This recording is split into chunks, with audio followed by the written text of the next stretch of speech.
မင်္ဂလာပါကျွန်တော်တို့ကက်ကတ်ဆိုတဲ့ application လေးနဲ့ကျွန်တော်တို့auto စာတန်းထိုးတဲ့နေကိုကျွန်တော်တင်ဆက်ပြမှာဖြစ်ပါတယ်။ Okay ကျွန်တော်တို့ကက်ကတ်ထဲကိုသွားလိုက်မယ်။ကက်ကတ်ထဲကိုရောက်ပြီဆိုလို့ချင်းကျွန်တော်ထုံးစံနာမည်ကျွန်တော်ဗီဒီယိုတစ်ခုယူလိုက်မယ်နော်။ Okay ကျွန်တော်တို့ဒီမှာဗီဒီယိုတစ်ပုဒ်ကိုဖွင့်လိုက်မယ်နော်။မင်းမျိုးနားမှာOkay ဒီစာသားတွေကိုကျွန်တော်ဒီထက်အတန်ကိုကျွန်တော်တို့ auto caption ထိုးမယ်ဆိုလို့ဒီမှာနော်ကျွန်တော်ဒီမှာ caption ဆိုတာဟာရှိရဲအကောင်တွေကိုနှိပ်လိုက်မယ်။ပြီးလို့ရှိရင်ကျွန်တော်ဒီမှာဘာသာစကားရွေးမယ်ဆိုရင်ကျွန်တော်ရွေးလို့ရတယ်နော်။ဒီမှာကျွန်တော်တို့ဒီမှာမြန်မာစာကိုရွေးလိုက်မယ်နော်။ Okay ဘာသာစကားရွေးလိုက်မယ်ပြီးလို့ရှိရင်ကျွန်တော်ဒီမှာ generate ကိုနှိပ်လိုက်မယ်နော်။ Okay ခဏလေးစောင့်လိုက်မယ်နော်။ Okay အဲ့ဒါဆိုလို့ရှိရင်ကျွန်တော်ဒီမှာနော်ယောက်ျားဖြစ်တဲ့သူကဒါဆိုကျွန်တော်တို့ကစလုံးဖောင်းနေမှာမယ်နော်ကျွန်တော်တို့ကက်ကက်ထဲမှာကျွန်တော်တို့စလုံးဖောင်းနိုင်မှာမယ်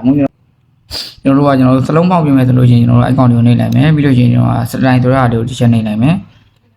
ပြီးလို့ရှိရင်ကျွန်တော်ဒီမှာ font ဆိုတာကိုတစ်ချက်နှိပ်မယ်ပြီးလို့ရှိရင်ကျွန်တော်ဒီမှာနော် my font ဆိုတာကိုကျွန်တော်တစ်ချက်ရွေးမယ်ပြီးလို့ရှိရင်ကျွန်တော်ဒီမှာဒါကတော့ကျွန်တော်ဒီ font လာလေးကျွန်တော်ထည့်ထားမှရမယ်နော် font လာထည့်တဲ့နေကိုကျွန်တော်နောက်ဗီဒီယိုမှာတင်ဆက်ပြမှာပြောတယ် okay ကျွန်တော်တို့